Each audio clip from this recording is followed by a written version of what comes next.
تحليل الأسبوع ده هيكون استكمال للتحليل اللي عملناه مع بعض الأسبوع اللي عدى، مع متابعة سلوك السعر وردة فعله عند نفس المناطق اللي حددناها قبل كده.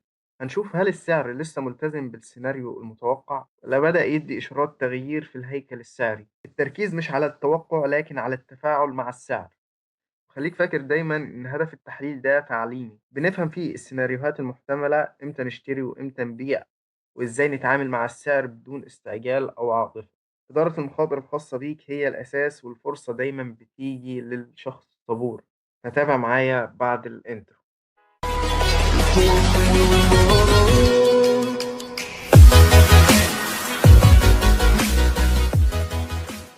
يا ريت اللي ما شافش تحليل الأسبوع اللي عدى يرجع يشوفه. هشرحه لك كده بشكل مختصر.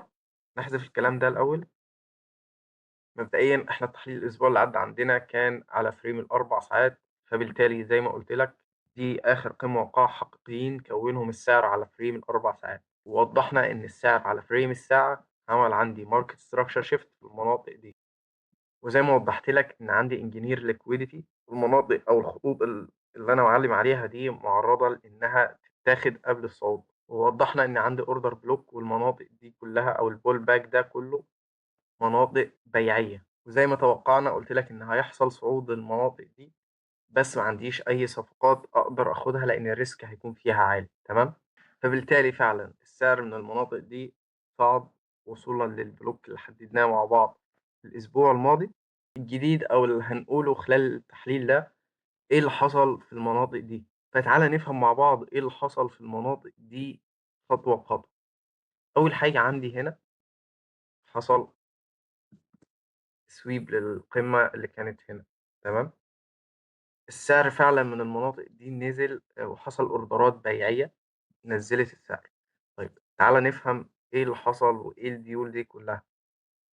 هنا السعر عمل لي سويب للمنطقة دي. تمام. كان في فرصة شراء فعلا من المنطقة دي. بدأنا نشوف الذهب بيصعد لحد البلوك ده. طيب انا ليه ما بعتش في المناطق دي، او ليه ما نزلتلكش الاسبوع اللي عدى صفقة من المناطق دي، رغم ان هنا فعلا ممكن يكون حصل ماركت ستراكشر شيفت على الفريمات الصغيرة. زي ما قلت لك ده سويب. فمعنى ظهور السويب ان لسه في قوة للمشترين، وان لسه السعر هيصعد ودي فرصة شراء اصلا. تمام. فبالتالي بقى عندي المنطقة دي زي ما قلت لك حصل منها اوردرات بيع، واكيد لاحظت ناس باعت من المناطق دي كانت مستهدفة السيل سايد لوكيديتي اللي موجودة هنا. وده ما حصلش بسبب السويب الموجود هنا زي ما قلت لك. فبالتالي المنطقة دي بقت هي ستوب البائعين. تمام.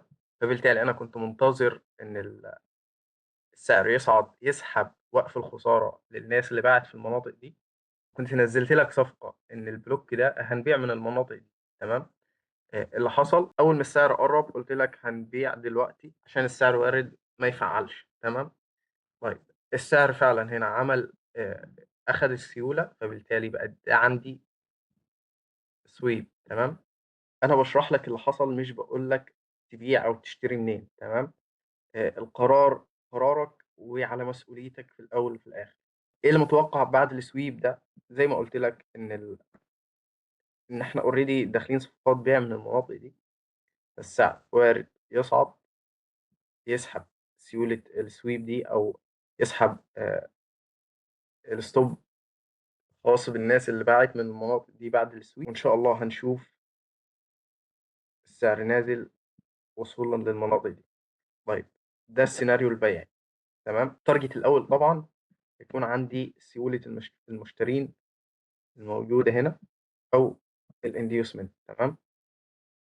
طيب تعالى نفترض مع بعض إن السيناريو البيعي مش هيكتمل. تمام.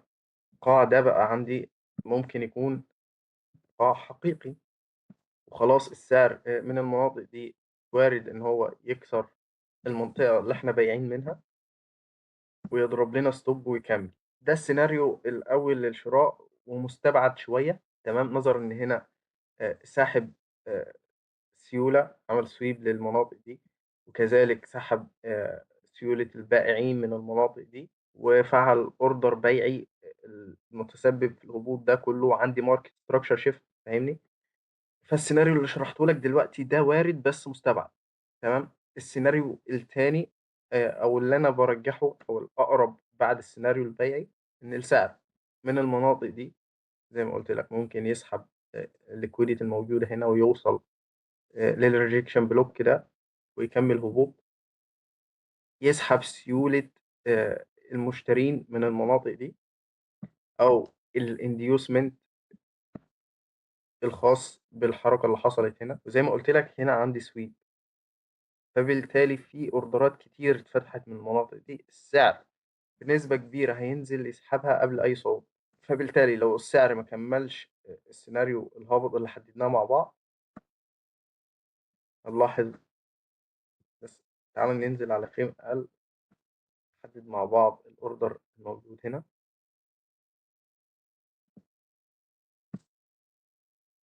تمام. المنطقة دي كلها هتكون عندي مناطق للشراء. تمام. هنتظر عندها تكوين ماركت ستراكشر شيفت أو شينج أوف كاركتر عشان أقدر أشتري منها. فبالتالي زي ما قلت لك في ثلاثة سيناريو. السيناريو الأول زي ما قلت لك، أو اللي احنا الأقرب بالنسبة لي، احنا فاتحين صفقات بيع مستهدفين السيولة الموجودة هنا، تفعيل بلوك ده قبل أي صعود. السيناريو الثاني إن السعر خلاص كون قاع حقيقي من المناطق دي، أو في الغالب ده ممكن يكون قاع حقيقي بعد سحب الليكويديتي الموجودة هنا. خلاص السعر قرر إن هو يصعد ويضرب لنا الستوب. تمام. السيناريو الأقرب للشراء إن خلاص عندي دي انديوسمنت، السعر هينزل يسحب الانديوسمنت ويسحب من البلوك ده بعد شينج اوف كاركتر ويعمل لنا بوست جديد. وبكده يكون انتهى الفيديو. لو استفدت ما تنساش اللايك والاشتراك في القناة وتفعيل زر الجرس عشان يوصلك كل جديد، واشوفك على خير في الفيديو الجاي.